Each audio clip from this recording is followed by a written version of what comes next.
The reality is, I love him dearly, and I never take for granted how lucky I am to get to spend that time travelling around the world with him. And I'm so proud of him as well for how much he puts himself out of his comfort zone to do the stuff that we do.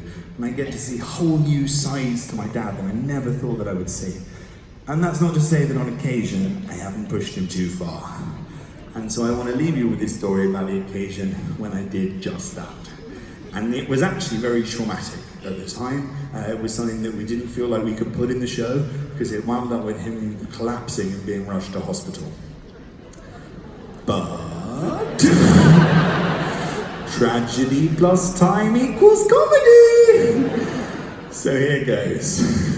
It happened when we went to the Ukraine and we visited Chernobyl. Has anyone ever been to Chernobyl, by the way? Woo! Just that woman over there. Holding up her third hand. It's a terrifying place, the site of the worst ever nuclear disaster in human history, uninhabited now other than by packs of feral stray dogs, but weirdly also now a tourist destination. Fun for all the family. They got a gift shop in Chernobyl, they got a canteen in Chernobyl, which no one in their right mind would eat in. Unfortunately, my father, not in his right mind. We went in there, it was full of Japanese tourists. Eventually, I get to the front of the queue. I was like, so, what's on the menu today? Meat in bun. Thank you, madam. What's the vegetarian option? You take the meat out of the bun. 100 times I told Daddy, do not eat the meat in a bun. Did he listen? Did he fuck? He was like, I've eaten lunch every day at 1 p.m. for my entire life. Today will be no exception. Go find me a wine list.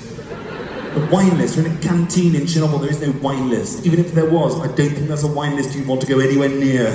Would Sir like the red, white, or glow in the dark? Could you recommend a good year? Anything before 1986. I was like, Daddy, you're not having any wine. Just have a glass of water. You went, I don't drink water. Why? Because fish fuck in it.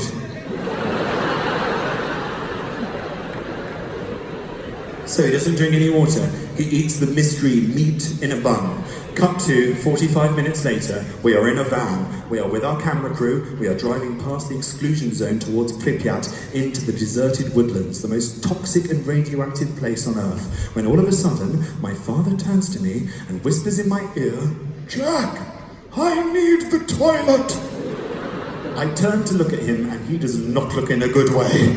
Seriously, I have not seen him this red in the face since I told him there was a Women's World Cup. I'm like, Daddy, you can't go to the toilet, you missed your chance. We are now in the middle of buttfuck nowhere.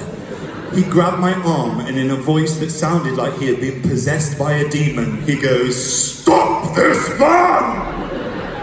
I've never seen my dad partake in physical exercise in his entire life. He literally ripped open the door to this van and he ran into the woods like he was Usain fucking Bolt. I turned to the camera crew, I'm like, just hide behind the van, I will go and I will deal with this. I follow my father into the woods, past these signs, danger, do not trespass, radiation. You're constantly told when you're in Chernobyl that you cannot touch or lean on any surface for fear of radiation poisoning. Therefore, as I enter the woods, it becomes very clear very quickly that the only way that my 79-year-old father is going to be able to relieve himself in the woods is with my assistance. Oh, you may grimace. I had to live through this experience. My father pulls down the trousers of his three-piece suit. I take him in both hands. I tread on the tops of his feet.